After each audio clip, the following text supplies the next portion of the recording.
Sa isang liblib na lugar sa Siquijor, bandang 9:00 ng gabi, pinatay ni Abel ang kandilang itim na hawak niya kasabay ng pagtiklop ng libreto. Marami na ring albularyo o kapwa mambabarang ang sumubok na kontrahin ang kanyang barang, ngunit sadyang malakas ang kanyang kapangyarihang itim. Mahigit 6 na taon niya nang ginagawa ang pambabarang para sa mga taong naghahangad ng hustisya at makaganti sa mga tao na nang agrabyado sa kanila. Hindi niya na mabilang sa kamay kung ilang buhay na ang kanyang kinitil. Walang kasing lupit na pagpaparusa at kamatayan. Bata pa lamang siya ay saksi na siya kung paano isinasagawa yon. Nananalaytay sa dugo niya ang kakaibang kakayahan na minana niya pa sa kanyang ina na nagmula sa lahi ng mga malalakas at walang awa kung pumatay na mga mambabarang. Tinuruan siya ng kanyang ina at hindi naman ito naging labag sa kanyang kalooban. Malayo sa mga tao at walang sino man ang nakakaalam noon ng kanilang sikreto hanggang sa binawian ng buhay ang kanyang ina. Sa takot na matulad sa sinapit ng kanyang ina kung saan isang malakas na mambabarang ang nakalaban niya, pinili niyang magbagong buhay. Itinago niya ang libreto kung saan nakasulat ang mga dasal para sa sinasamba ng mga katulad niyang mambabarang. Hanggang sa nakilala niya si Clara na anak ng isa sa kilalang pamilya sa kanilang baryo. Dahil mahirap siya, hindi sang-ayon ang mga magulang ng dalaga sa pakikipagrelasyon niya kay Clara. Kaya naman lihim silang nagkikita. Gayunpaman, nung nagdalang tao na ang kasintahang si Clara ay itinakwil siya ng sarili niyang mga magulang. Bumuo sila ng simple, masaya at payapang pamilya. Mahal na mahal niya ang kanyang asawa na si Clara, lalong-lalo na ang nag-iisa nilang anak na si Ben. 2 taon pa lamang noon si Ben nung nagkaroon ng malubhang karamdaman si Clara. Dahil wala silang sapat na pera, hindi na ipagamot o nadala man lang sa ospital ang asawa ni Abel hanggang sa binawian na ito ng buhay. Sinisi siya ng mga magulang ni Clara. Sinaktan at higit sa lahat ay inilayo sa kanya ang kanilang anak.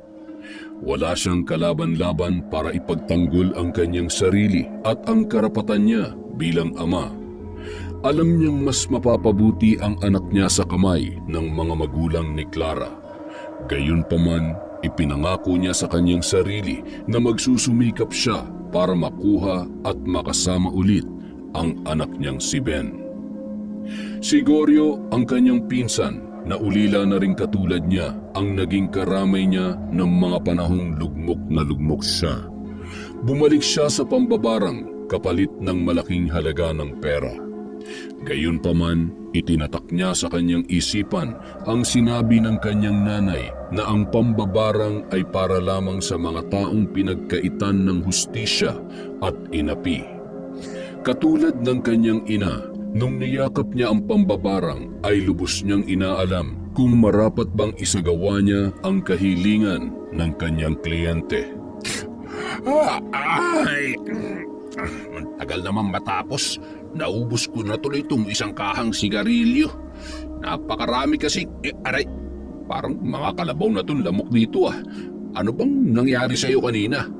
Ano, may kumukontra na naman ba sa'yo? Delikado pala talaga yung ginagawa mo.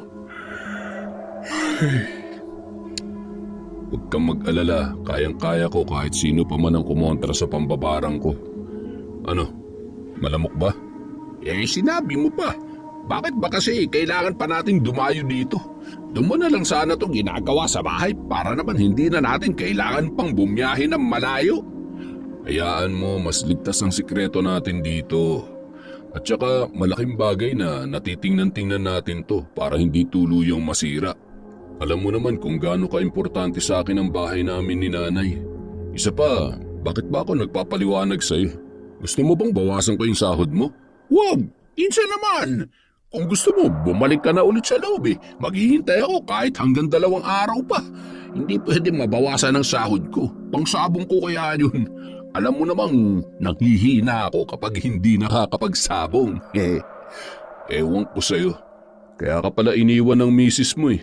Mas mahal mo pa yung manok na panabong kesa sa kanya.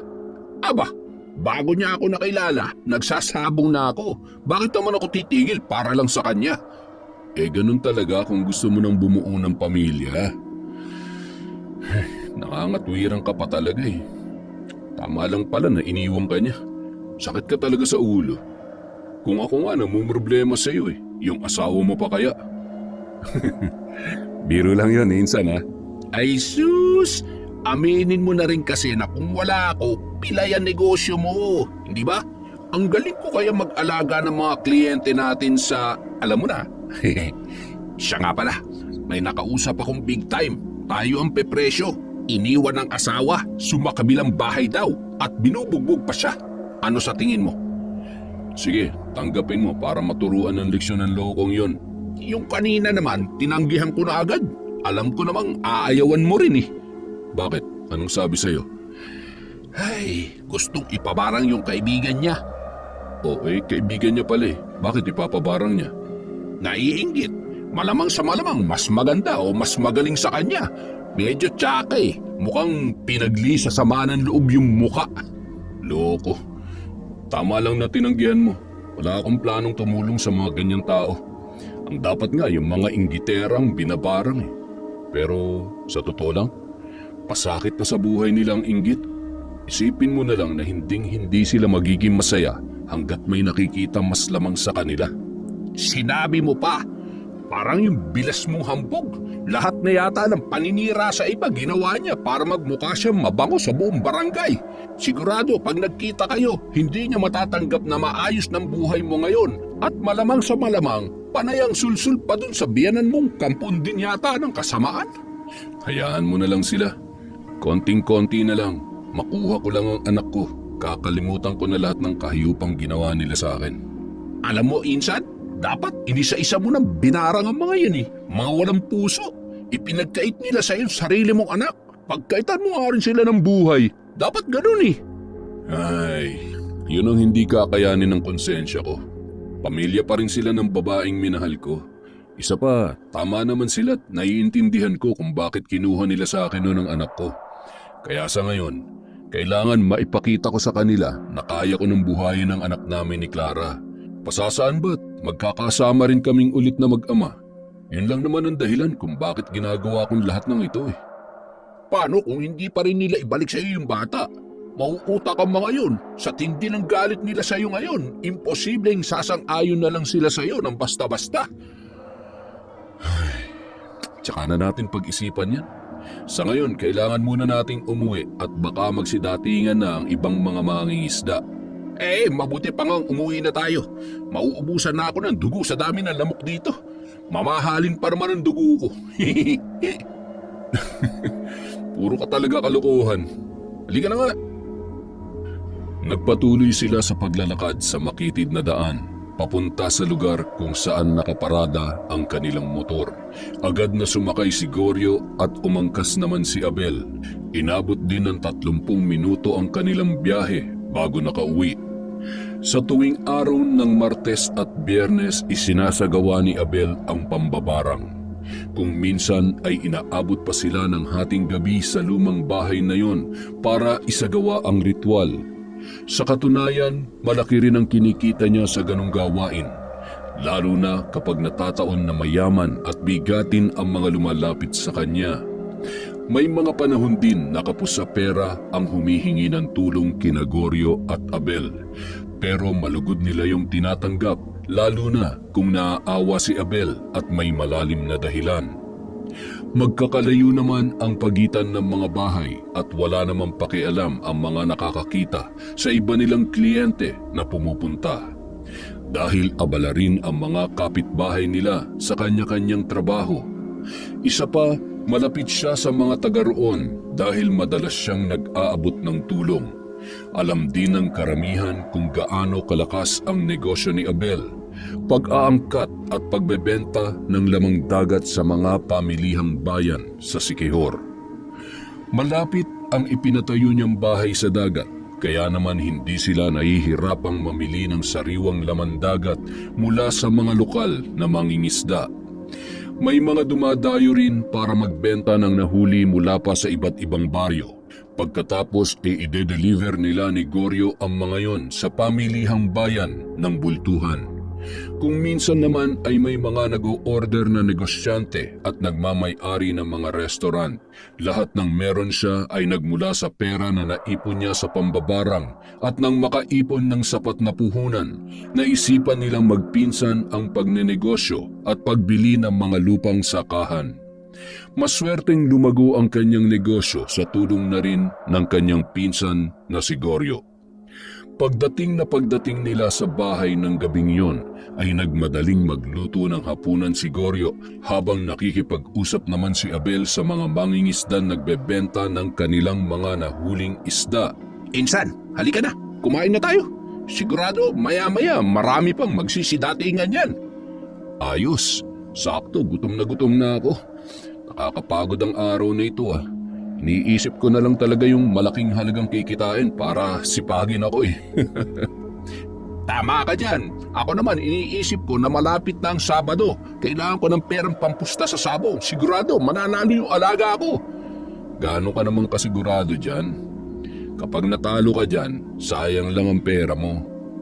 Yan mo na. Wala namang pamilyang umaasa sa akin at wala rin naman akong anak na pinapakain. Wala din naman akong pagkakagastusan o girlfriend. Wala nang sakit sa ulo, hindi pa butas ang bulsa ko. Ay, alam mo, sana ganyan lang kasi ang buhay. Yung walang iniisip na problema. Ano bang pinoproblema mo? Ang dami-dami mo ng pera. Oo na, may pera nga ako. Hindi na ako hampas lupa at hindi na rin ako matatawag pang mas mahirap pa sa daga. Kung ganito lang ang buhay ko mula nung nagkakilala kami ni Clara, siguro buhay pa siya hanggang ngayon. At sana kasama ko yung anak namin. Alam mo, huwag ka na magsayang pa ng panahon. Kunin mo na ang anak mo sa kanila. Yung mga nangyari noon, hindi mo naman ginusto yun eh. Kung sana sinuportahan nila kayo, hindi naman mamamatay yung anak nila eh. Ang problema kasi, kapag gipit ka, mas lalo ka pang gigipitin. Susubukan kong kausapin yung ama ni Clara. Gustong-gusto ko na kasing makita at mayakap man lang yung anak ko. Hay, ilang taon na kayo hindi nagkita. Malamang sa malamang, hindi ka nakilala ng sarili mong anak. 2 taon lang si Ben noon. Nasa 7 taong gulang na siya ngayon. Ano ba talagang plano mo? Makikipagmabutihan ka sa tatay ni Clara pagkatapos ng ginawa niya sa iyo noon?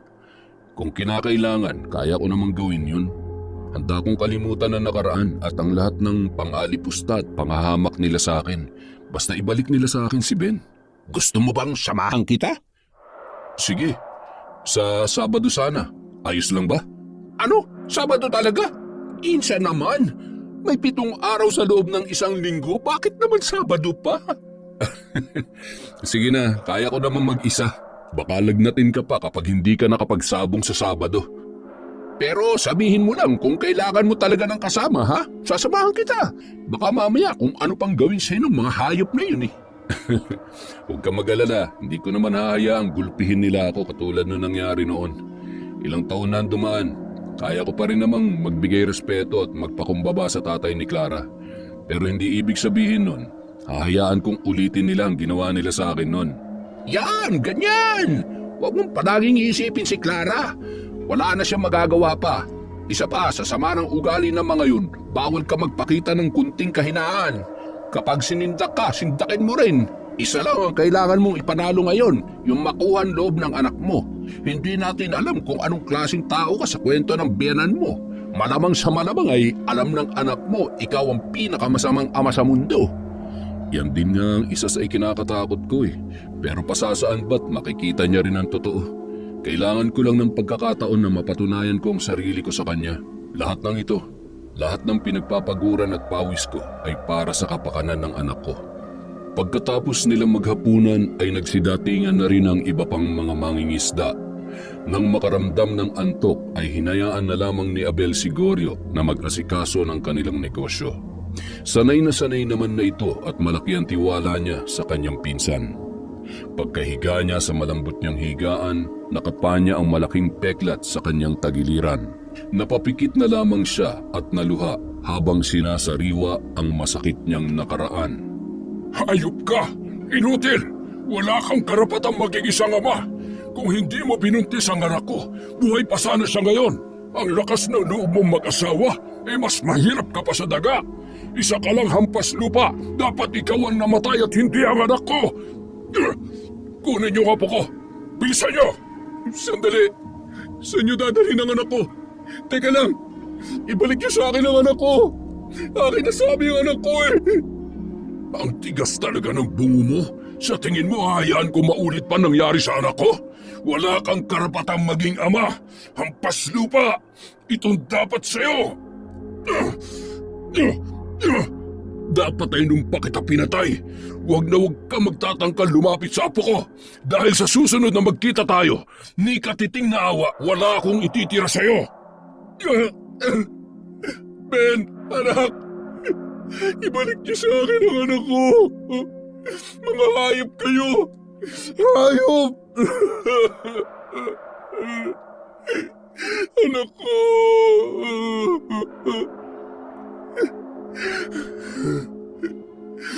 Diyos ko, nawala na sa akin ang asawa ko. Ngayon naman kinuha nila sa akin ang anak ko. Ano pa ang silbi ng buhay ko? Ano?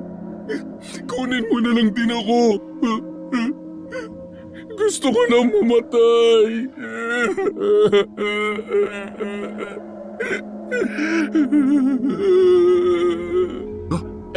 Insan, anong nangyari dito? Sino may gawa nito sa'yo? Duguan ka. Dadalhin kita sa ospital. Hayaan mo na lang ako. Wala nang dahilan para mabuhay pa. Kinuha nilang anak ko. Tama sila. Inutil ako. Walang kwenta. Kasalanan ko kung bakit namatay si Clara.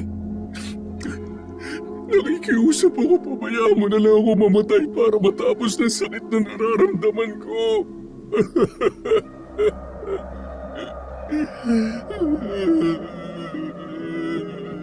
Abel, gumising ka. Abel! Hoy, ayos ka lang ba? Abay, binabangungot ka na naman. Ilang taon nang lumipas, ngunit madalas pa rin napapanaginipan ni Abel ang kanyang mga pinagdaanan sa kamay ng matapobreng ama ni Clara na si Rico. Walang araw na hindi sumagi sa isipan niya ang kanyang anak. Matagal niya nang gustong makasama si Ben, ngunit naghihintay lamang siya ng tamang pagkakataon kung saan mahaharap niya na ng kalmado ang pamilya ni Clara na naging banta sa buhay niya sa loob ng maraming taon. Sumunod na araw, pagkagaling nila sa pamilihang bayan kung saan nag-deliver sila ng mga isda, tumigil sila sa harap ng isang pribadong paaralan. Itabi mo nga muna at bibili ako ng biko. Nagugutom na ako.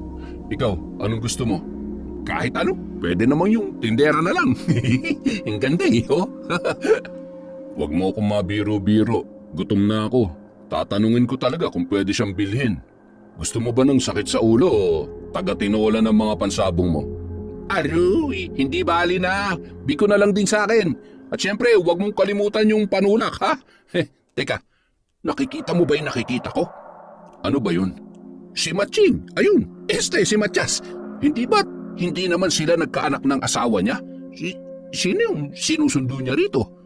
Hindi kaya... Sandali lang. Lalapitan ko lang siya. Insan, sandali. Pambihira naman talaga, oo. Hintayin mo ko, oy. Matias. Uy, ikaw pala. Minumulto ba ako? Buhay ka pa pala?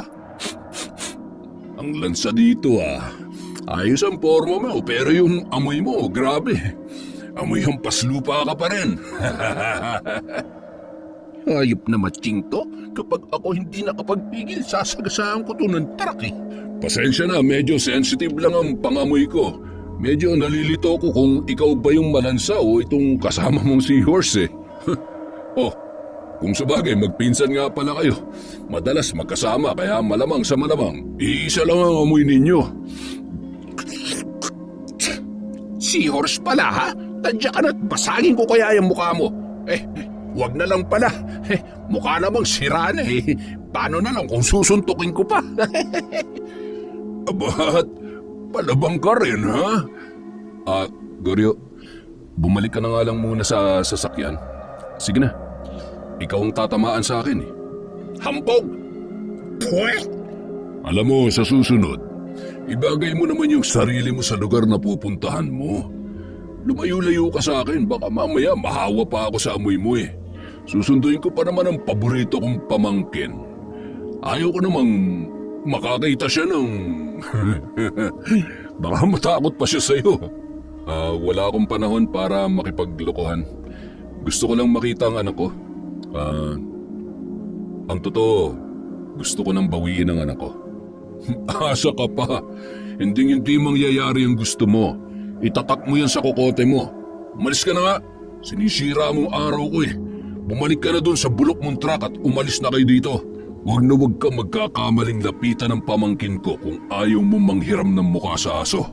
Lumapit ako bilang tao, pero hindi pa rin pala nagbabagong ugali mo. May araw ka rin sa akin. Tandaan mo yan. Abat, gagong to? Pinagbabantaan mo ba ako? Bumalik ka rito! Woohoo! Buti nga sa'yo, matching! Pagkatapos bumili ay sumakay na si Abel. Tiningnan niya pa ng masama si Matias na noon ay nakatanaw pa rin sa kanya. Maya-maya, naglabasan na ang mga bata sa gate ng paaralan. Masayang tumakbo ang isang batang lalaki papalapit sa kinatatayuan ni Matias at agad na nagpakarga bago sumakay sa kotse. Kumaway pa si Matias bago sumakay. Napaluha naman sa tuwa si Abel nang makita ang kanyang anak. Naghahalong tuwa at sakit na makita niya si Ben, ngunit hindi niya maaaring lapitan. Huwag ka nang umiyak. Gumawa ka na ng paraan para makasama mo siya. Ikaw ang magulang kaya higit kanino man, ikaw ang may karapatan sa bata. Kung kahirapan ng dahilan kung bakit ipinagkait sa iyo si Ben, ngayon may pera ka na at kayang-kaya mo nang ibigay ang magandang buhay higit pa sa buhay na meron siya ngayon. Tama ka. Panahon na para bawiin ko ang anak ko. Kinaumagahan, maagang nagising si Abel. Binuksan niya ang isang napakagandang kwarto na ipinagawa niya para sa kanyang anak. Maraming gamit doon at laruan. Yun ang bagay na ni minsan hindi niya naranasan sa tanang buhay niya. Ipinangako niya sa sarili na sa oras na makabalik sa kanya si Ben ay bibigyan niya ito ng magandang buhay. Abel! Nasaan ka ba? Nandito ako. Sandali lang. Uy, grabe! Ang ganda-ganda pala sa loob ng kwartong ito. Pahiga naman! Ops, ano ba? Sa anak ko yan. Pambihira ka naman, hindi ka pa naliligo eh. Ay, oo nga pala. Ngayon lang kasi ako nakakita ng ganito kagandang kwarto at mga laruan eh. Hindi ko pa nararasang matulog sa ganito kalambot na kama. Nakakahiya naman tumabi sa'yo sa gabi. Mukhang malambot din kasi yung kama mo eh. Wala namang problema kung tatabi ka. Kaya lang siguradong mapeperwish yung pagtulog ko. Nagsasabong ka hanggang pagtulog eh. Isa pa, para ka pang baboy na umuuya kapag tulog. Ay, ewan. Daig mo pang kumakain ng buhangin eh. Ganon na ganon yung tunog eh. Talaga ba? Grabe, nakakahiya naman. Pasensya ka na ha. Malay ko ba naman kumaingay ako? Tulog nga ako eh. Wala naman ako naririnig. Ayos lang, sanay na ako. Siya nga pala. Ikaw na munang bahala dito. May importante lang akong pupuntahan. Kapag may pumunta na may ipapabarang, ilista mo na lang yung mga detalyeng kailangan, pati na rin ang gamit na dala. Itabi mo na lang. Basta ikaw nang bahala dito, ha? Alam mo na kung anong gagawin mo. Ikaw pa ba? Teka, saan ka naman pupunta? Hindi mo ba ako isasama? Wag na, kaya ko na to. Babalitaan na lang kita. Ay, teka muna, Insan. Kukunin mo na ba si Ben? Ay, hindi naman ganun kadali yun. Pero susubukan ko. Sige na, naalis na ako. Teka, magpalit ka ng damit. Dapat makita nila kung gaano na nagbago ang estado ng buhay mo ngayon. Yung tipong pagbaba mo sa kotse, mapapalingon ang lahat. At dapat mukha kang mamahalin at mabango. Alam mo naman ang mga yun. Kailangan ko pa ba talagang gawin yun? Oo, maniwala ka sa akin. Isa pa, para masampal ng katotohanan yung matching na yun. Sigurado, makikisawsaw yun. Anak ni Jollibee yun eh. Masyadong bida-bida. Nakakairita. Oo na, sige na. Pumunta ka sa kusina at magbalat ka ng 3 pinya. Kainin mo lahat para naman kumalma ka. Masyado kang high blood eh. Sino ba naman hindi ma-high blood sa mayabang na yun? Kung alam mo lang kung gaano ako nagpigil ng galit kahapon, ay nako, sasampalin ko yun eh. Kapag nabigyan ako ng pagkakataon, gugulpihin ko talaga yun. Pagkatapos magpalit ng mas maayos, mamahaling damit at maong na pantalon, tiningnan niya ang kanyang sarili sa salamin. Nginitian niya pa ang larawan ni Clara na nakadikit sa dingding ng kanyang kwarto. Ayos ba, mahal ko? Huwag mo naman akong pakatitigan ng ganyan. Baka mamaya matunaw ako. Miss na kita. Huwag ka mag-alala. Kukunin ko ang anak natin. Makakasama na ulit natin siya. Abat, untik na kitang hindi makilala. Ang pogi mo naman, insan. Pasalamat ka. Nagmana ka sa akin. Ay, teka. May kamukha kang artista. Oo, tama. Kamukha mo nga si Bong Revilla. Yan, ganyan na ganyan nga eh, oh. Naks, ewan ko na lang kung may masasabi pa ang matching kapag nakita ka niya. Sige na, mag-iingat ka ha. Huwag kang uuwi ng dehado. Kapag kailangan ng backup, tawagan mo lang ako. At kinuha na nga ni Abel ang susi ng kanyang kotse. Sabay kumaway sa noon ay abot taingang ngiting si Goryo. Sakay ng kanyang kotse, 15 minuto rin bago niya narating ang bahay ng mga magulang ni Clara. Tanging si Rico na ama ni Clara, si Ben, si Matias ang asawa nito, gayon din ang isang katulong na lamang ang nakatira sa bahay na yun. 1 taon na rin kasi ang lumipas mula nang bawian ng buhay ang ina ni Clara dahil sa sakit na cancer. Kumpara noon, nabawasan na ang yaman ng pamilya ni Clara. Unti-unti nang humina hanggang sa nalugi ang kanilang mga negosyo, lalo na't nagkakaedad na si Rico at hindi niya na matutukan ang pamamalakad dahil nagiging sakitin na rin ang matanda. Karamihan sa negosyo nila ay iligal, katulad ng sabungan at iba pang sugal. Pagkatapos niyang iparada ang sasakyan sa labas ng gate ay sakto namang labas ni Ben sa bahay, hawak ang kanyang laruang bola. Nang makita niya si Abel sa labas ng bahay ay agad siyang tumakbo at lumapit doon. Nakangiti namang pinagmamasdan ni Abel ang kanyang anak. Hi po, bisita po kayo ni Lolo? Nanonood po ng TV si Lolo sa kwarto. May sakit po siya. Nakakaawa nga po siya eh. Ano pong pangalan niyo? Ako si Abel. Pakisabi mo naman sa lolo mo na gusto ko siyang makausap kahit sandali lang. Sandali po ha. Hintayin niyo lang po ako dito.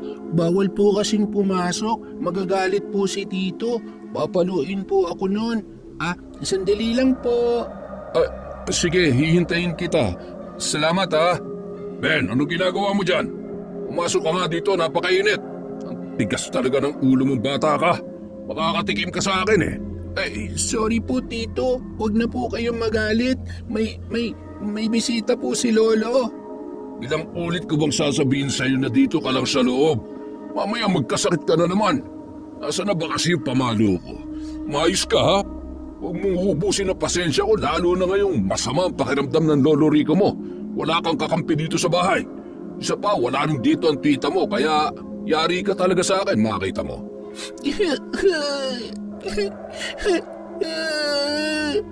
Hoy, sandali! Bumalik ka nga dito! Ayoko po! Ayoko po!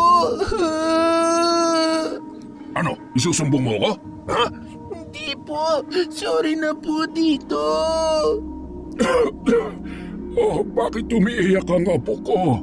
Lolo, magaling ka na po! Ayos lang ako, apo. Ikaw, bakit ka ba umiiyak? Wala po, muntik na po kasi akong madapa. Sorry po, Lolo. May bisita po pala kayo. Papasukin ko po ba? Gusto niya raw po kayong makausap. Pogi siya, Lolo. Ang ganda ng kotse niya. Tara po, puntahan po natin. Labasin mo nga muna, Matias. Tingnan mo kung sino at papasukin mo. Sige. Maupo kayo, baka mamaya mahilo na naman kayo dyan. Sino naman kayang... Ayos mukhang bigatin tong bisita ni Papang. Ang gara ng kotse at ayos ang forma. Good afternoon, boss. Tuloy ka. Magandang hapon, Matias. Abel? Ikaw nga. Anong ginagawa mo dito, ha? At talagang nanghiram ka pa ng magarang kotse? Nagpapatawa ka ba? Kung pumunta ka rito para magyabang, huwag ka nang magsayang ng oras dahil kahit anong ganda ng damit mo at ano pang gara ng sasakyan, nangangamoy ka pa rin. Malansa ka pa rin. Wala akong pakialam sa opinion mo. Tsaka ano bang pinagyayabang mo? Isa ka lang namang linta na sumisip-sip ng yaman sa pamilya ng asawa mo. At tsaka itong kotseng nakikita mo, hindi ko hiram yan. Pinaghirapan ko yan. Alam mo bang 3 yan? Kung gusto mong manghiram, pumunta ka sa bahay. Mukhang bulok na yung sasakyan na gamit mo kahapon eh. Napakayabang naman nito. Itong bagay sa'yo. Aray! Aray! Hindi na akong Abel na inaapin noon. Papasukin mo ako. Ang tatay ni Clara ang pinunta ko rito at higit sa lahat ang anak ko. Ayan na po siya, Lolo. Tuloy po kayo. Ha? Ikaw? Matias, iakyat mo ang bata sa itaas. Sige po, Papang. Halika na, Ben. Dito lang ako kay Lolo. Hindi nga pwede. Huwag kang makulit. Sige na, Apo. Sumama ka na muna sa tito mo. Sige po, Lolo. Nandito po ako para makausap kayo. Kung si Ben ang pinunta mo dito, gusto ko lang malaman mo na nasa maayos na siyang kalagayan. Mas mabuti na rin hindi ka na niya makilala pa. Ano bang sasabihin mo sa anak mo? Na ikaw ang dahilan kung bakit namatay ang nanay niya? Kung gaano ka kawalang kwenta nga ba? Hanggang kailan niyo po ba ako sisisihin sa nangyari? Minahal ko po ang anak ninyo. Inalagaan ko siya. Oo, hindi naging marangya ang buhay niya katulad na nakasanayan niya. Pero naging masaya po siya sa piling ko. Wala namang may gusto na magkasakit siya at lalong hindi ko ginustong mamatay siya. Ilang beses kami nakiusap at humingi ng tulong sa inyo, pero ilang beses nyo rin kaming pinagtabuyan. Hindi na po natin maibabalik pa ang nakaraan at lalong-lalo na ang buhay ni Clara. Hindi pa po ba sapat ang mga pagpapahirap nyo sa akin noon? Nawalan na ako ng asawa. Kinuha niyo pa sa akin ang nag-iisang alaala ng pagmamahalan naming dalawa. Ngayon panahon na para ako naman na mag-alaga sa anak ko. Wala kang karapatan. Kaya huwag kang umasang makukuha mo si Ben. Kahit kailan hindi kanya kikilalaning ama hanggang sa mamatay ka. May karapatan po ako. May karapatan ako dahil akong ama niya.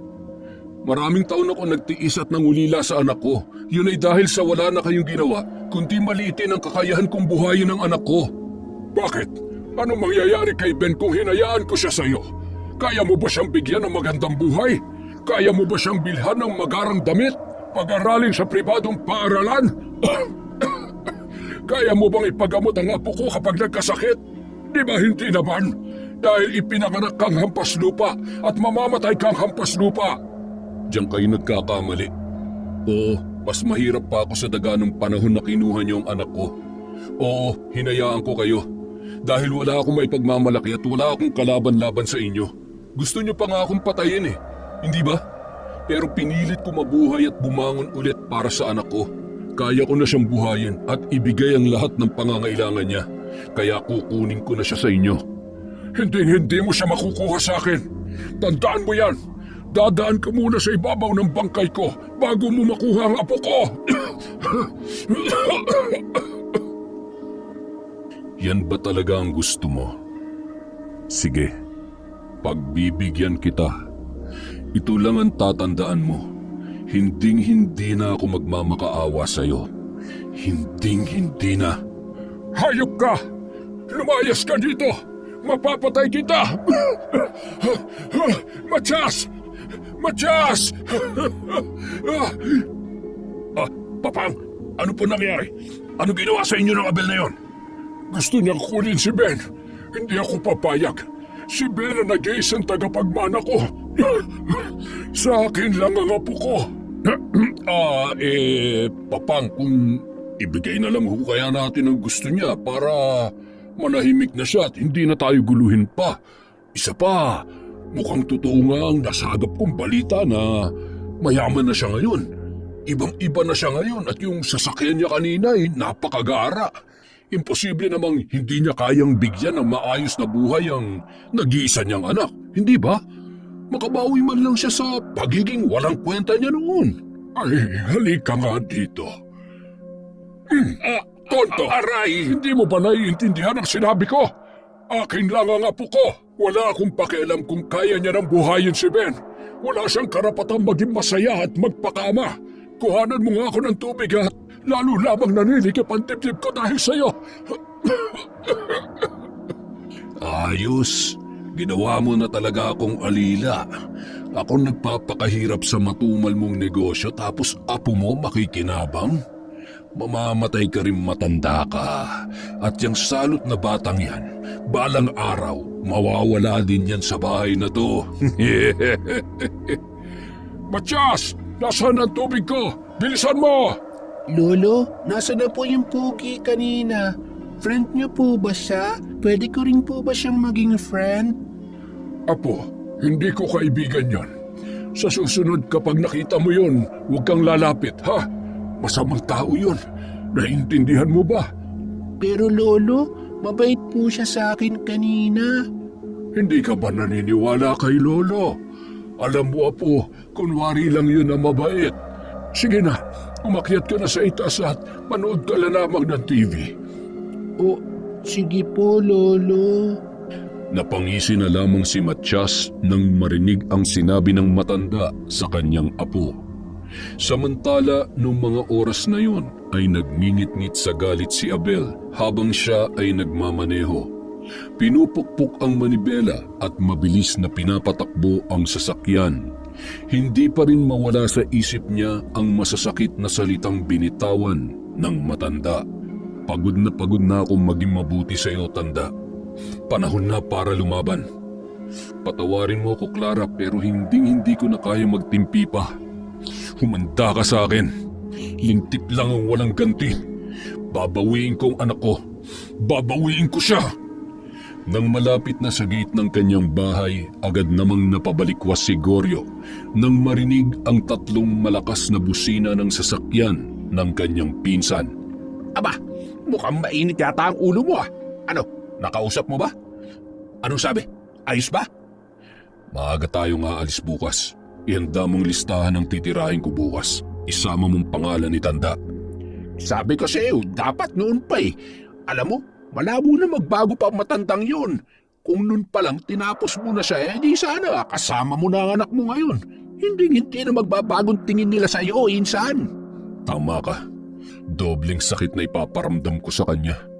Mas gugustuhin niya pang mamatay kesa mahirapan sa sakit na mararamdaman niya.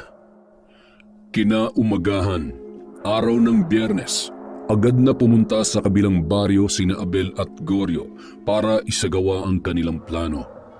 Iniabot ni Goryo ang listahan kung saan nakasulat ang tatlong pangalan at kung anong pasakit ang nais ipagawa sa mga yun.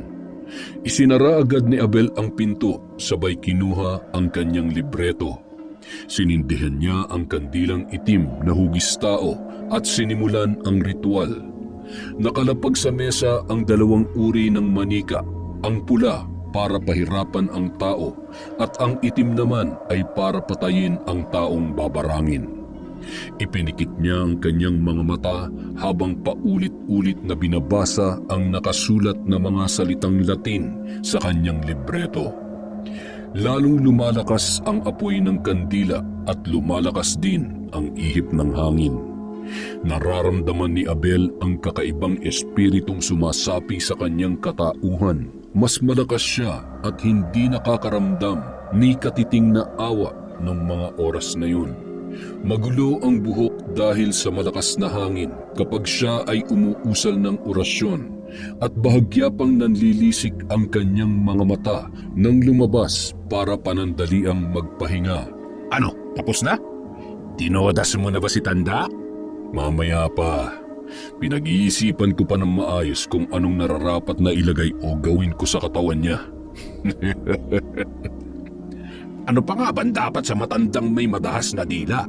Dapat dun mahirapan makapagsalita. Pahirapan mo, takutin mo. Huwag kang maawa sa hayop na yon. Tandaan mo, wala siyang puso. Sarili niya ngang anak na tiis niya eh. Ikaw, hindi ka niya kinaawaan noon. Dapat ka ba maawa sa kanya ngayon? Hanggang kailan ka maghihintay na makasama si Ben? Kung kailan nalaso na ng tuluyan ang isip ng bata? Hanggang kailan ka magpapatalo sa awa mo? Kapakanan ng anak mo nakataya dito, Insan. Isipin mo na lang kung anong klaseng mga taong kasama niya ngayon. Anong kalalagayan niya? Tama na. Mas galit ka na naman kaysa sa akin eh. Uminom ka nga ng tubig, baka mamaya mauna ka pang atakihin sa puso at mamatay kaysa dun sa babarangin ko eh. Kung marunong nga lang ako mambarang, nun pa lang wala ka ng problema eh. Salamat, Insan. Salamat saan? Salamat sa lahat ng tulong mo sa akin. Hindi ko naman mararating ang buhay na meron ako ngayon kung hindi dahil sa'yo. Hindi ko na rin alam kung paano pa magpapatuloy sa buhay kung hindi mo ako tinulungan bumangon. Kapag nakuha ko na ang anak ko, tuluyan ko na tong tatalikuran. Gusto kong maging mabuting ama.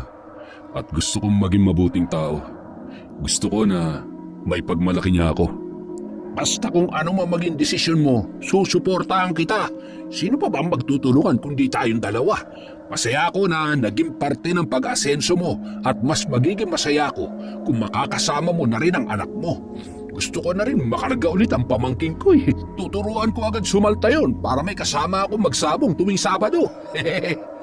Yan ang huwag mong gagawin, kundi ikaw ang babarangin ko. Ayaw mo kasi akong samahan eh, di yung pamangking ko na lang. Idagdag ko kaya ang pangalan mo dito sa listahan. May oras pa. Pwedeng ikaw muna bago si Tanda. Hoy, wag! Nagbibiro lang naman ako. Pikon? Sige na, bumalik ka na dun sa loob para matapos na at na makauwi na tayo. Kapag inabot tayo ng gabi, mabubugbog na naman ako ng 1,000,000 lamok dito. Sayang naman ang pagpapaputi ko kung mapupuno lang ng kagat ng lamok ang braso at mukha ko. Sira. Sige na. Huwag ka mag-alala bago sumapit ang dilim, tapos na to. Muling pumasok si Abel sa lumang bahay at muli niya ring sinindihan ang mga kandila. Napabuntong hininga pa siya at tila ba nagdadalawang isip sa kanyang gagawin. Habang tinititigan ang iba't ibang insekto na nasa loob ng mga garapon, siya ay napangisi. Sa mga pagkakataong yun, mas iniisip niya ang kapakanan ng anak niya at higit sa lahat, gusto na niyang gumanti sa lahat ng ginawa ni Rico sa kanya.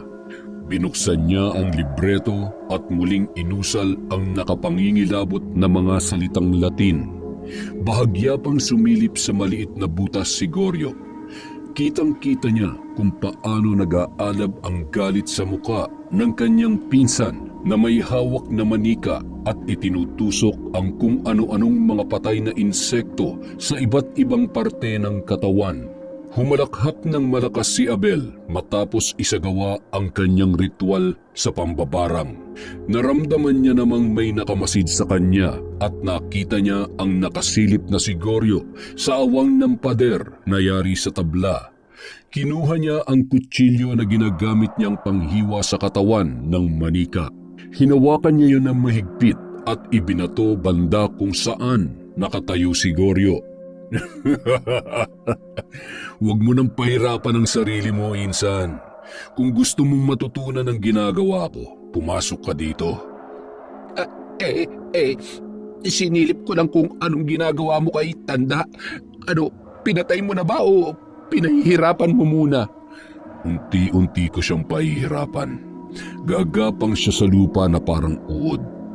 Tingnan lang natin kung hanggang saan aabot ang tapang niya.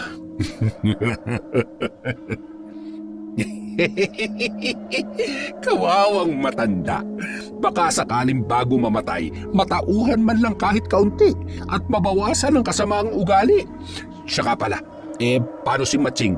Dapat sinabay mo na rin para naman hindi na siya maging sagabal pa sa plano mo. Bigyan pa natin siya ng konting panahon. Pero isang pagkakamali na lang, isusunod kong pagpiestahan ng mga uod at bangaw ang buo niyang katawan. Basta ngayon sigurado kung unti-unti nang nararamdaman ni Tanda ang mga alagad ko. Alas 5 ng hapon nang makauwi sina Abel at Goryo. Sakto, pagdating nila kararating lang din ng mga mangingisda. Napapasarap ang kwentuhan at inutusan naman ni Abel ang kanyang pinsan na magtimpla ng kape at mamigay ng tinapay para sa mga mangingisda na basa pa ang damit. Inabot kasi sila ng malakas na ulan sa dagat. Samantala, pagkagat pa lamang ng dilim ay hindi na mapakali ang matandang si Rico. Pabalik-balik ito sa banyo at iniinda ang labis na paghilab ng kanyang sikmura. Ben, apo, tawagin mo nga ang Tio Matias mo. Sige po, Lolo. Sandali lang po. Matching! Matching! Matching! Oh, saan ka na naman pupunta? Matching! Sinong Matching, ha? Bastos kang bata ka. Aray ko po. Hindi ikaw yun, Tito. Si Matching yan nasa libro kong bago. Tawag po kayo ni Lolo. Masakit yata ang tiyan niya. Punta siya ng punta sa CR. Bisit. Malamang sa malamang utos na naman yan. Sabi mo sa kanya, papunta na. Sige po. Buisit, utos na naman. Buisit, utos na naman. Oh, nasaan na ang Tito Matias mo? Lolo, sabi niya, buisit, utos na naman. Susunod lang ako. Ano? Hoy, batang sinungaling. Kung ano-ano na naman yun lumalabas dyan sa bibig mo. Manang-mana ka talaga sa tatay mo. Tatay ko? Nasaan po ang tatay ko? At saka, nasaan po ang nanay ko? Ang dami mong tanong. Bumaba ka nga doon. Doon ka maglaro at magpasaway sa katulong. Okay po. Matching! Matching! Halika nga dito. Sa susunod na banggitin mo pa yun kay Ben. May kalalagyan ka sa akin. Pasensya na ho kayo, Papang. Nakakapikon ho kasi ang batang yan eh. Bata nga, hindi ba? Bata lang yan kaya wag mong patulan. Tsaka matalino ang apo ko. Mas matalas pa nga ang memorya niyan kesa sa'yo. Aray ko. Kanina ko pa hindi maintindihan ang nararamdaman ko. Ang sakit ng sikmura ko parang may mga galamay na tumutusok. Haplasan mo nga ako ng kung anong maanghang dyan. Bilisan mo. Sabi ko na nga, Abe. Higa po kayo ng maayos at haplusan ko kayo. Anong nangyayari sa inyo? Bakit ho ang dami niyong pantal na kulay itim? Ano po bang kinain ninyo? Ano pa ba naman ang kakainin ko? Di siyempre kung anong ibibigay mo sa akin. Hindi ka talaga nag-iisip. Buksan mo nga ang isa pang ilaw para makita ko. Ano ito? Ano nilagay mo sa pagkain ko, ha? Baka nilalason mo na ako. Ano? Hindi ko magagawa yan. Maigi po, dalhin ko na kayo sa ospital para malaman natin kung bakit ho kayo nagkakaganyan. Silipin mo nga kung anong nasa tainga ko. Nangangati at parang may nakapasok na kung ano. Parang may gumagalaw-galaw. Meron pong bangaw. Bakit may nakatirang bangaw dyan sa tainga nyo? Paano? Hindi lang isa. Hindi. Aray! Ano ba nangyayari sa akin? Dalhin mo ako sa ospital ngayon din. Opo. Kaya lang, paano ko po kayo dadalhin sa ospital? Wala na po tayong pera. 2 buwan na rin pong walang sahod ang katulong natin. Gumawa ka ng paraan. Aray, ang hina mo talaga. Kumuha ka ng timba. Nasusuka ako. Aray ko! Ano yan? Bulate? Kadiri?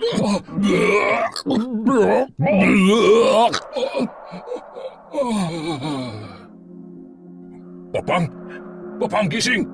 Papang! Patay na ba to? Bakit naman ganun ang epekto ng laso na inilalagay ko sa pagkain niya? Ben! Halika dito!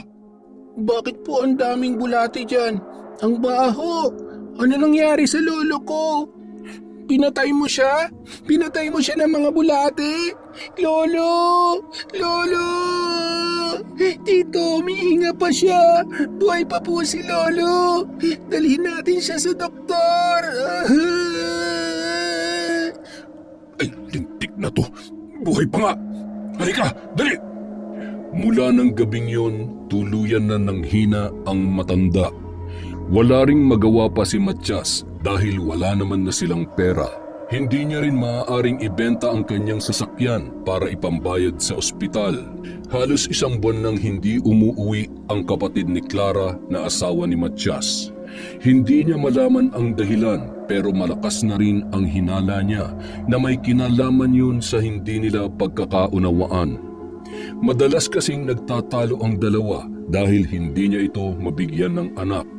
Sa madaling sabi, baog si Matias. Walang kaalam-alam ang inosenteng bata sa mga nangyayari. Pinabayaan ni Matias ang ama ng kanyang asawa. Unti-unti na ito nanghihina hanggang sa nagsusugat na ang kanyang katawan. Bumubulwak ang nana sa bawat sugat at mayroong lumalabas na uod. Malakas ang hinala ni Matias na nabarang ang matanda pero hindi man lamang siya gumawa ng paraan para maisalba ang buhay ni Rico. Batid niyang maraming kaaway ang matanda kaya maraming posibleng magtangka sa buhay nito. Lingid sa kanyang kaalaman, may lahing mambabarang si Abel, ang taong may matinding galit sa kanila. Nahihirapan na ako. Parang awa mo na. Tumawag ka ng albularyong makapagpapagaling sa akin. Kailangan ako ng apo ko. Matias, naririnig mo ba ako? Hayaan mo na lang ba ako mamatay? Wala ka talagang kwenta. Kaya naiintindihan ko kung bakit iniwan ka na nga ng tuluyan ng anak ko. Wala kayong pinagkaiba ni Abel. Isa ka ring inutil. Bawiin mo yung sinabi mo. Hindi ako inutil. Nangihina ka na nga't lahat-lahat nagyayabang ka pa rin sa akin. Ayaw mo na mahirapan, di ba? Kaya tutulungan na kitang mamahinga. Papang? Papang? Napatay ko siya. Napatay ko siya. Hindi maaari. Kailangan kong umisip na paraan. Ben! Ben!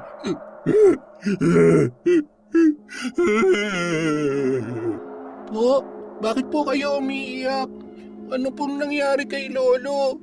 Lolo mo, iniwan niya na tayo. Hindi! Lolo, gising! Gumising ka, Lolo! Lolo!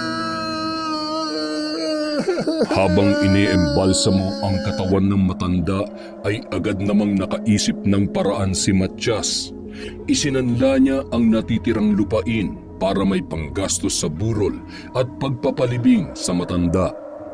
Labis namang ikinagulat ng asawa ni Matias ang biglaang pagkamatay ng kanyang papang. Kahit alam na ni Matias na may ibang kinakasama ang kanyang asawa, ay minabuti niyang magmaang-maangan upang maisagawa ang kanyang plano. Insan, hindi ba tayo makikipaglibing? Ay, kakayanin ba ng konsensya ko na makipaglibing pa? Ako nga nagpahirap ng husto bago binawian ng buhay ang matandang yun. Bakit napapabuntong hininga ka?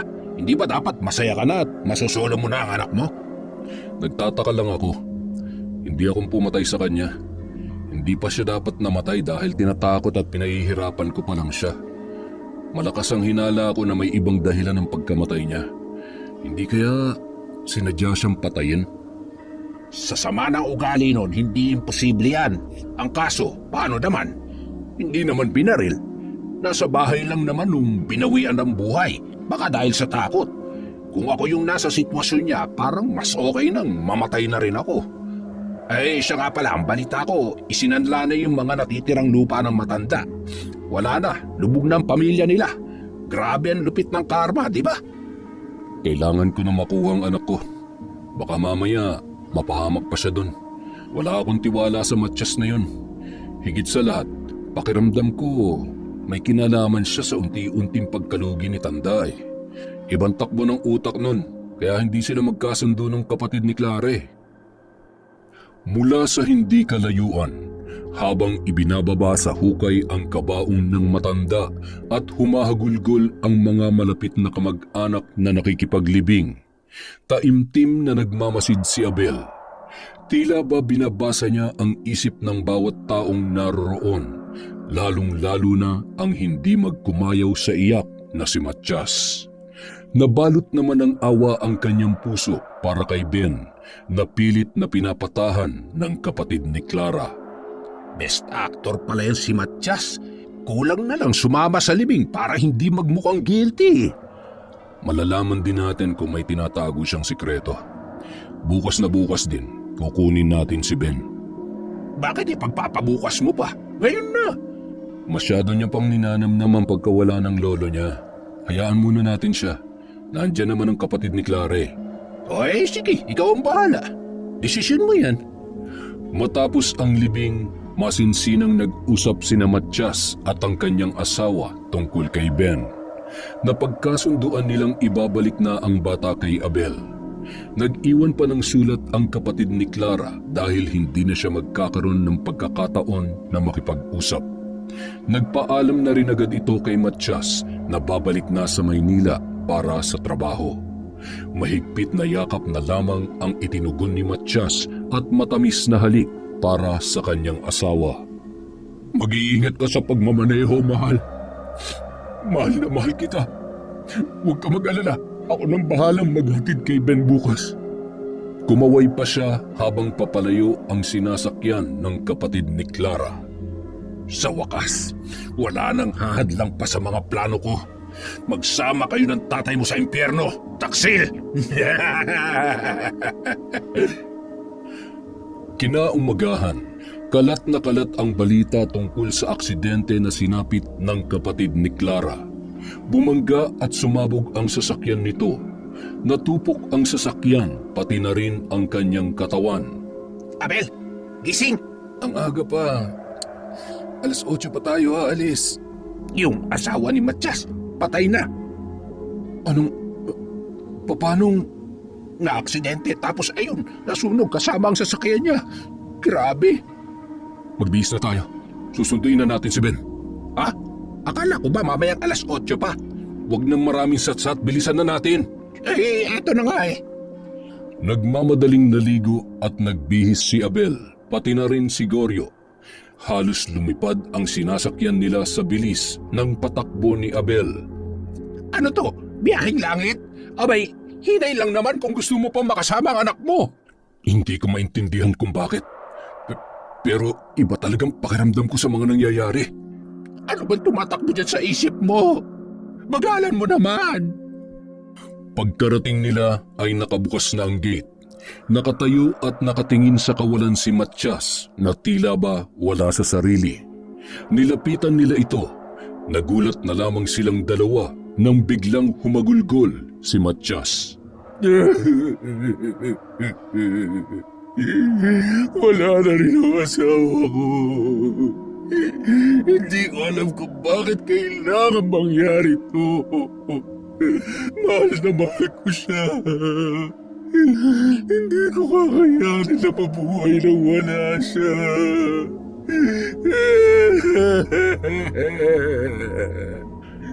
Nakikiramay kami sa pagkawala ng asawa mo. Alam kong hindi madali pero pasasaan ba't malalampasan mo rin ang lahat ng ito? Kukunin mo na ba si Ben? Alam kong napamahal ka na rin sa anak ko pero mas makabubuti para sa kanya kung ako na mismo mag-aalaga kay Ben. Kung kailangan mo ng tulong pinansyal, huwag kang mahihiyang lumapit sa akin. Yun lang ang magagawa ko para sa'yo. Salamat. Pasensya ka na sa mga kasalanan ko sa'yo. Pasensya na kung sa mahabang panahon naging sunod-sunuran ako kay Papang. Patawarin mo sana ako. Kalimutan na natin yun. Tapos na yun. Sa ngayon, sapat na makasama kong muli ang anak ko. Sandali ha. Gigisingin ko lang siya. Marami pa rin kasi akong aasikasuhin kaya mabuti naman at inagahan ninyo. Kuya, nasaan po si Ben? Nawawala po si Ben sa kwarto niya. Ha? Ano? Halos nahalughog na nila ang buong kabahayan. Hindi nila nahanap si Ben. Nagpatawag na rin sila ng mga pulis para tumulong sa paghahanap sa bata. Nasaan ang anak ko? Imposibleng mawawala siya ng basta-basta lang. Kanina lamang bago ko bumaba ay natutulog siya. Maniwala ka sa akin. Walang mayayari kung magsisisihan pa tayo. Mahal kong pamangkin ko at walang sino man ang may gusto na mawala siya. Hindi kaya isa sa mga pinagkakautangan ni Papa nga may gawa nito? Imposible! Bakit naman nila idadamay pati ang walang kamuwang-muwang na bata? Dahil sa pera. Hello? Sino to? Ano? Nakikiusap ako. Huwag ninyo sasaktan ang pamangkin ko. Oo, ihanda akong pera pero huwag niyo siyang sasaktan. Pakiusap. Akin na yan. Hello? Sino kayo? Magkano kailangan niyo at ibibigay ko? Hello? Hello? Nagmamadaling bumalik sa bahay ang magpinsan na sina Abel at Goryo para kumuha ng pera kapalit ng anak niya. Mahigpit na ipinagbilin ng mga ito na walang makakaalam na pulis. Pagkatapos makuha ang pera ay bumalik na agad sila. Halos lumuwa ang mata ni Matyas nang makita ang limpak-limpak na salapi na nasa loob ng bag. Hindi na siya nagsayang pa ng oras. Sumakay siya ng kotse at pinuntahan ang lugar na sinambit ng mga dumukot sa bata. Bumalik siyang walang kahirap-hirap. Isinakay niya sa kotse ang walang malay na si Ben. Humahalakhak pa siya habang nagmamaneho pabalik. Mga uto-uto, nagkapera ka lang Abel, pero yung utak mo may hangin pa rin. Sa wakas, nakabawi na ako sa kakulitan mo, bata. Patakbong lumapit sa sasakyan sina Abel at Goryo. Kinarga at marahang hinagkan at niyakap ni Abel ang kanyang anak. Ben, anak ko, gumising ka na. Mahal na mahal kita. Huwag ka mag-alala, mula ngayon hinding-hindi na tayo maghihiwalay pa. Matyas, salamat sa lahat ng tulong mo. Sa kabila ng lahat ng pinagdaanan mo, hindi ko alam kung saan ka kumuha ng lakas ng loob para iligtas ang buhay ng anak ko. Tatanawin ko tong malaking utang na loob sa'yo. Siya nga pala, iparating mo sa mga dumukot kay Ben. May kabayaran ang ginawa nila sa anak ko. Anong ibig mo sabihin? Huwag mo nang alalahanin pa yung sinabi niya. Sige na, magpahinga ka na. Matulog ka na tapos huwag ka nang gumising. Tarantado ka. Style mo, bulok. Pagka-uwi sa bahay ay agad na dinala ni Abel sa kwarto ang kanyang anak. Mahal ko, nakuha ko na ang anak natin. Magkakasama na ulit tayo. Anak, gumising ka na. Mahal na mahal ka namin ng nanay mo. Magluluto muna ako ng pagkain natin. Grabe ang nangyari sa araw na to. Grabe ang utak ng lokong yun. Kaya lang masyado siyang halata eh. Akala niya siguro may isahan niya tayo. Alam mo, marami pang tinatagong kahayupan niyang si Matyas. Huwag kang mag-alala. Sa huling pagkakataon, kinakailangan ko siyang turuan ng leksyon. Hayaan mo siya magpakasaya sa sandamakmak na papel na nilagay natin. Magluto ka na't siguradong gutom na tong anak ko. Natitiyak ko na magwawala yun sa galit.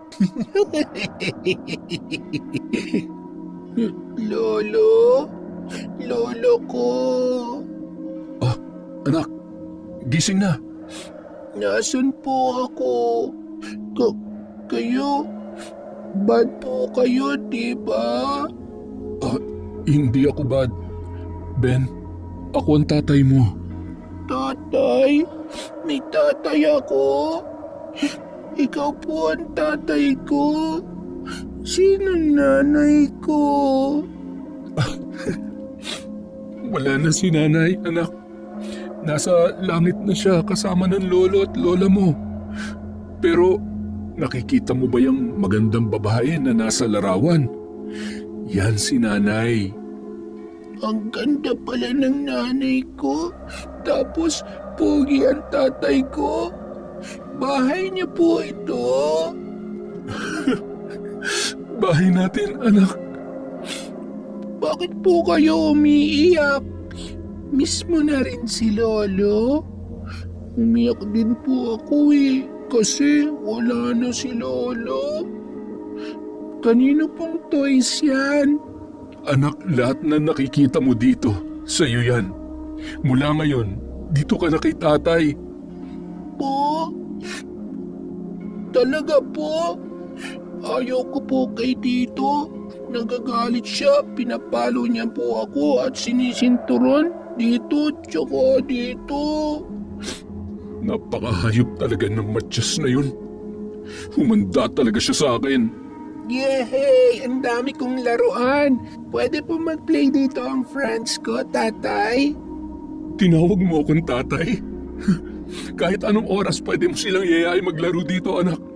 Ang gusto lang ni tatay, maging masaya ka. Mahal na mahal ka ni tatay, anak. Makalipas ang 1 linggo, nagulat sina Abel nang biglang pumunta si Matias. Sinakyan lamang nila ang lalaki at hinayaang magkwento ng kung ano-ano. Kumusta ka naman ngayon? Ayos lang, tuloy ang buhay. Kahirap pala talagang mamatayan ng asawa. Tuloy lang ang negosyo para magpayaman na lang kaysa magmukmuk ako. Kumusta naman? May natira pa ba sa pera mo? Pera? Anong pera? Yung naiwan sa'yo ng asawa mo at saka mga ari-arian ni papang mo. Wala namang ibang mag-aasikaso nun kundi ikaw, di ba? Oo. Ako nang bahala sa kayamanang naiwan ni papang. Alam mo, nung nabubuhay pa yon, walang ibang bukang bibig yun kundi ako nang bahala sa lahat. Siyempre, tagapagmana. Asawa ng magandang panganay niya. Alam mo na, wala di ka talaga gusto ni papang. Masyadong mapili talagang matandang yun. Ewan ko ba kung bakit masyadong malapit sa akin. Kaya nga nung mamatay siya talagang parang dinurog ang puso ko. Ay, buhay nga naman. Abay, parang may paparating yatang bagyo dito Ha? Nanood ka ba ng balita? Oo, tsaka lakas ng hangin at medyo kumakapal na ang ulap. Siya nga pala. Bakit napasyal ka? May sadya ka ba? May bago kasi akong sisimulang negosyo Kaya lang, medyo kapos sa budget. Yun naman pala. Kayabangan lang talaga. Magkano ba? 50,000 lang. Mabilis ko rin maibabalik yan. Kaya ko yung kitain sa loob ng 2 araw. Yun naman pala Bakit ka pa nangungutang? Insan, relax. Mabuti pa sunduin mo na muna sa school yung pamangkin mo. Kalmahan mo lang, kayang-kaya ko na to. Ay, sige, Insan. Ingat ka, ha? Baka sa lakas ng hangin ay liparin ka dyan. Sandali lang. Kukunin ko lang yung perang hinihiram mo. Ayos! May pansugal na naman ako. Matapos iabot ni Abel ang pera ay agad namang nagpaalam si Matias. Basang-basa na ni Abel ang naglalaro sa kanyang isipan. Tama yan. Ano ba naman ang 50,000 na magpapasaya sa'yo bago mo pagbayaran ang mga kasalanan mo? Isang gabi, nagising si Matias sa sobrang pangangati ng kanyang palad. Napakamot ulo siya sabay bumangon at binuksan ang ilaw.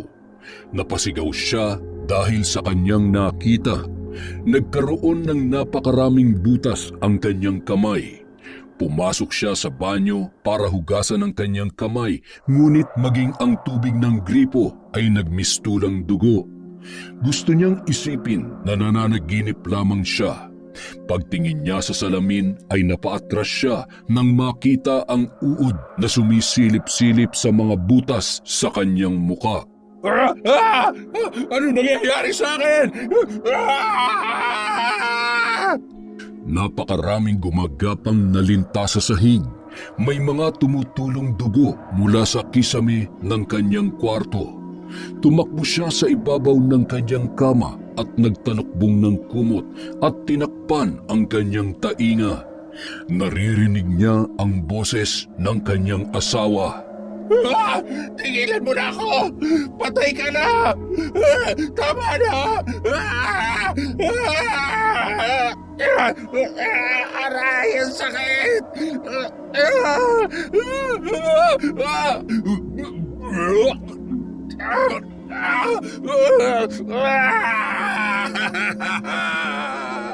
Biglang mayroong babaeng duguan na humablot ng kanyang kumot. Hinawakan siya nito sa leeg at ramdam niya ang malamig na kamay at matatalas nitong kuko. Hindi siya makagalaw o makasigaw sa sobrang takot. Dinukot nito ang kanyang dila. Ramdam na ramdam niya ang paggalaw ng kanyang tiyan. Lumobo yon at nagsilitawan ang malalaking ugat. Kasabay ng kanyang pagsigaw dahil sa sobrang sakit ay lumabas sa bibig niya ang iba't ibang uri ng insekto. Napahawak siya sa kanyang ulo na parang binibiyak sa kirot. Sabay-sabay na lumalabas ang malalaking alupihang pula sa kanyang ilong at tainga.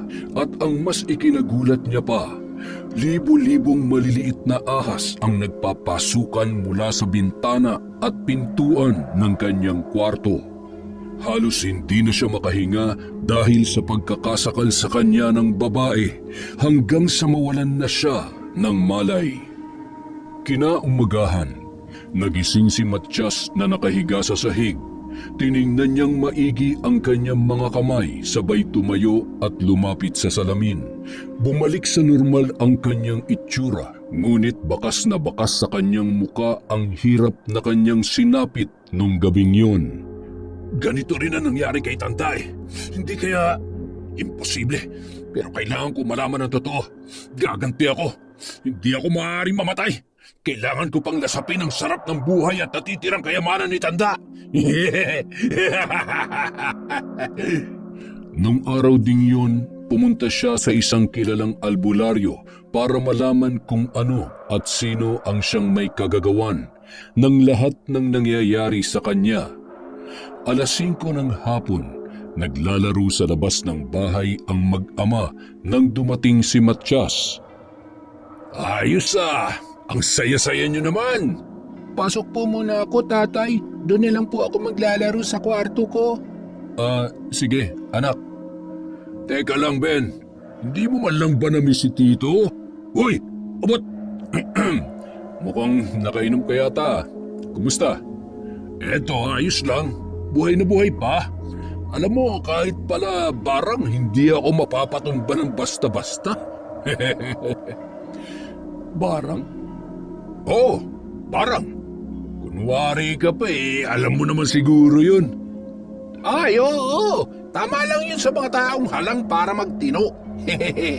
Kung hindi na kayang ayusin ng barangay, sige, pabarang na lang. Ayos ah. Mga gawain lang yun ng duwag. Hindi kayang pisikalan kaya dinadaan sa barang. Ako kasi kung gusto kong maningil, hindi ko na kailangan mambarang. Ikaw ba, Abel? Depende. Kaya ko naman pareho kung gugustuhin ko. Ayos ah. Ano, maghahanap ng mambabarang o ikaw na mismo mambabarang? Ako na mismo mambabarang para masaya at pahihirapan ko hanggang sa mamatay. Basta napatunayan ko na may kasalanan sa akin. Ganun ha? Kaya pala binarang mo ko, hayop ka? Akala mo hindi ko malalaman ha? Inuubos mong pasensya ko. Kung sinasampa mo, demonyo, pues bitawan mo na mas masahol pa ako sa gamot ha? Takot sa'yo! Alam ko kung gaano kaitim ang budhi mo. Kaya alam ko na sa ating dalawa, ikaw ang dapat maunang masunog sa impyerno dahil hindi ka na magbabago. Hindi ko alam ang sinasabi mo. Anong hindi mo alam? Talaga? Gusto mo isa-isahin ko pa?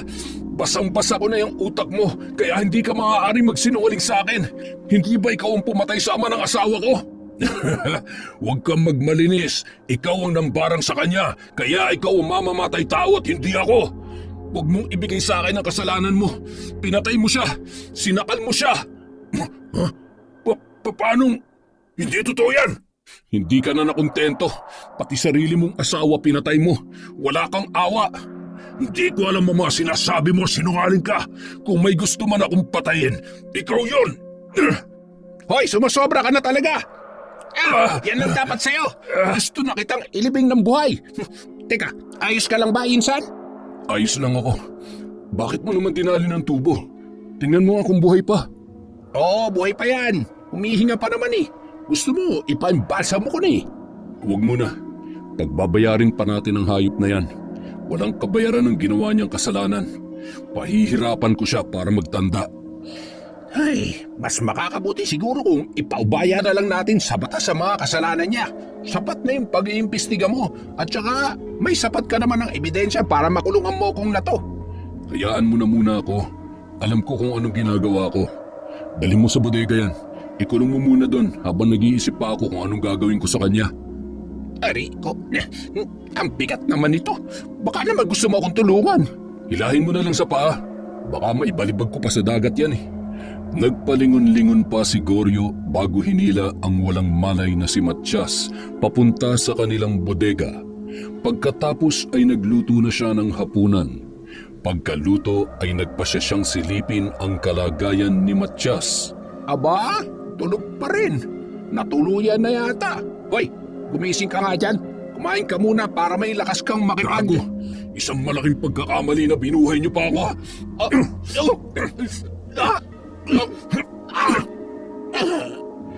Hayop ka, Abel. Tatapusin na kita kasamang anak mo. Samantala, sina Abel at Ben naman. Oh, maupo ka na anak. Kakain na tayo. Ngayon pa talaga naisipang lumabas ng Tito Goryo mo. Wow, paborito ko yan, Tay. Fried chicken. Talaga anak? Opo, Tatay, may... Ano yun anak? Bakit parang takot na takot ka? Ano, Abel? Gulat ka, no? Wala ka talagang kasing sama. Wag! Ito, please! Huwag mo saktan ng tatay ko! Manahimik ka. Alam mo bang malaking atraso sa akin ng tatay mo? Huwag ka nang umiyak. Kapag naman nawalan ka ng tatay, nandito pa rin naman si Tito. Hindi ba? Akalain mo dito tayo titira sa magandang bahay ng tatay mo? Ano sa tingin mo, Ben? Ha? Ayaw ko! Bad ka! Ayaw ko sa'yo! Lintik kang bata ka! Manang-mana ka talaga sa tatay mo! Halika dito! Titirisin kita! Sige, subukan mo! Subukan mo saktan ng anak ko kung gusto mong pasabugin ko yung ulo mo! Hindi ako natatakot sa baril mo, Abel! Maliligtas ba ng baril mo ang anak mo kung gigilitan ko na siya ng leg? Tay! Tulungan niyo po ako, tatay! Ibaba mo yung kutsilyo mo! Kahit lahat ng pera o kahit anong kailangan mo ibibigay ko. Huwag mo lang sasaktan ng anak ko. Uy, parang gusto ko yung sinasabi mo ah. Grabe naman. Masyado naman talagang mahal ng tatay ang anak. Ibang klase. Hindi mo alam kung hanggang saan ang kayang gawin ng isang magulang para lamang sa anak niya. Dahil hindi ka naman naging magulang at hindi mo mararanasan magkaanak dahil baog ka. Buti na lang dahil kawawa naman ang anak mo kung ganyang kasama ang ugali mo. Napakabuti mo naman, Abel. Kung makapagsalita ka, parang ang linis mo ah. Alam ba ng anak mo na alagad ka rin naman ng demonyo? Ha? Alam niya bang mambabarang ka? Tumigil ka na! Ayun! Bigyan mo ako ng maraming pera ngayon din. Bilisan mo! Huwag mong uubusin ang pasensya ko kung gusto mo pang makasama tong anak mo. Akin na yung baril mo. Ilapag mo dito. Bilis! Napakabagal mo naman. Hindi na kailangan pa, Abel. Mamang polis, pakihuli nyo nga yung kriminal na yan. Yehey! Hindi na mababawasan ang pera ni tatay. Bad ka, matching. Aray! Sandali! Wala akong kasalanan. Bakit nyo ba ako hinuhuli? Bitiwan nyo ako. Abel! Hindi pa tayo tapos! Tatay!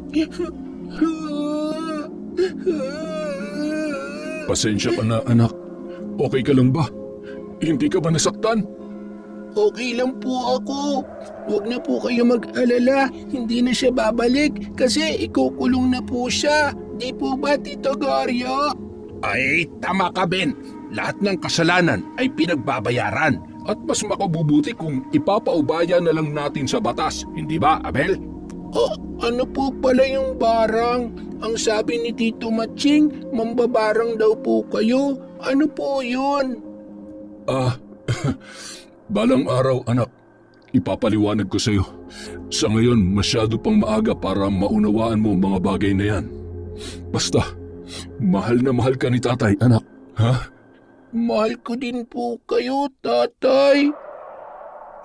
Sa kabila ng mga nangyari, agad pa ring nakatulog si Ben nang tinabihan siya sa kama ng kanyang tatay Abel. Alam mo, ang tapang din ng anak ko. Nakita ko yun sa kanya kanina. Grabe yung takot na naramdaman ko. Natakot ako na baka masaktan siya o may mangyaring masama sa kanya. Yun ang hindi ko kayang mangyari. Hindi ko alam kung anong magagawa ko sa hayop na matyas na yun kung nasaktan niya si Ben. Sira na utak nun. Utak kriminal talaga eh. Lahat gagawin para lang sa pera. May dahilan naman siya para magalit dahil nga nalaman niyang binarang ko siya pero gumanti lang naman ako. Gusto ko lang siyang turuan ng leksyon kaya lang muntik pang mapahamak ang anak ko. Dapat pala ipinaubaya ko na lang sa batas ang lahat. Nangyari na nangyari. Ang importante, tapos na. Bahala na lang ang batas na humusga sa kanya. At sa kulungan na lang niya pagbayaran ng kanya mga kasalanan. Ay, siya nga pala. Yung patulong na saksi sa ginawa niya kay Tanda at sa sasakyan ni Madam ay... kamusta? Ayos na, nakausap na siya at handa namang tumistigo kaya wala nang kawalayang si Matias. Hindi niya na matatakbuhan pa ang kasalanan niya. Mula nang makulong si Matias, naging masaya at payapa na ang buhay ng mag-amang sina Abel at Ben. Lumipas ang 1 taon.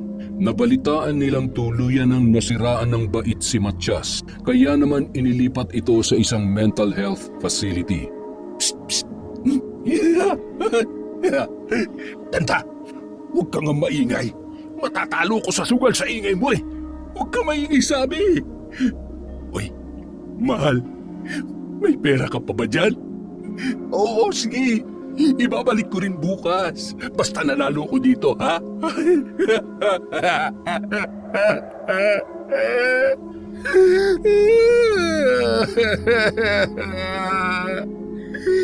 Bakit may uod na naman dito? Pakalat-kalat.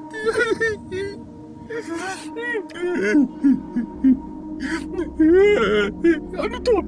Aray, ang kati, ang kati.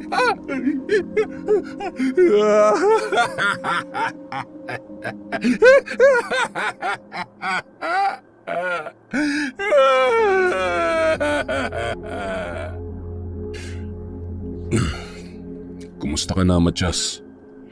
Hindi ko akalaing aabot ka sa ganito ah. Patawarin mo ako sa lahat ng mga naging kasalanan ko sa iyo. Sana gumaling ka pa at magkaroon ng pagkakataon na magbago. Ay, teka. Kilala kita. Oo, ikaw nga. Pamangkin kita. Ben, ikaw ba yan? Mayaman ka na, di ba? Kautang naman oh.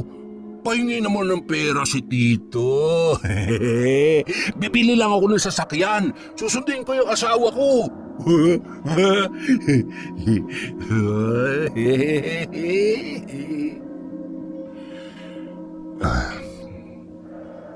Siya nga pala, si Ben, yung pamangkin mo.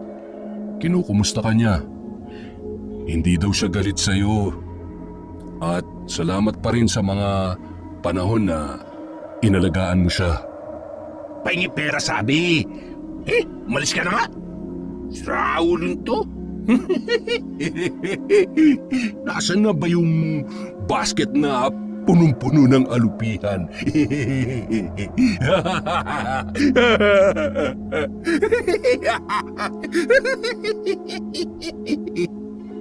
At tuluyan nang tinalikuran ni Abel ang pambabarang. Ipinaayos niya ang bahay nila ng nanay niya at pinupuntahan pa rin nila kasama si Ben at ang kanyang pinsan. Ibinaon niya na sa lupa ang mga gamit niya sa pambabarang. Alam niya sa kanyang sarili na sa dami ng mga taong napatay niya sa pamamagitan ng itim na mahika, siya ay nagkasala at habang buhay niya yung pagsisisihan. Gayunpaman, sinubukan niyang magbalik loob sa Diyos sa pamamagitan ng paghingi ng tawad at patuloy na paggawa ng kabutihan sa kanyang kapwa. Ginawa niya yon hindi lamang para sa kanyang sarili, kundi para na rin sa kanyang anak na si Ben. Oh, anong iniisip mo? Wala naman. Iniisip ko lang kung bakit sa kabila ng mga kasalanan ko hindi pa rin ako pinabayaan ng Diyos. Siguro dahil alam niyang kailangan ako ng anak ko. Hindi ka naman talaga masama eh. Naging biktima ka lang ng sitwasyon, Abel. Ginawa mo lamang yon dahil nung mga panahong yon ang pinakatama. Lahat naman ay nagkakasala. Hindi naman yun ang tinitingnan ng Diyos para tanggapin ka sa langit. Dahil kahit naging mapait sa iyo ang mundo, paulit-ulit mo pa rin pinipili na maging mabuting tao.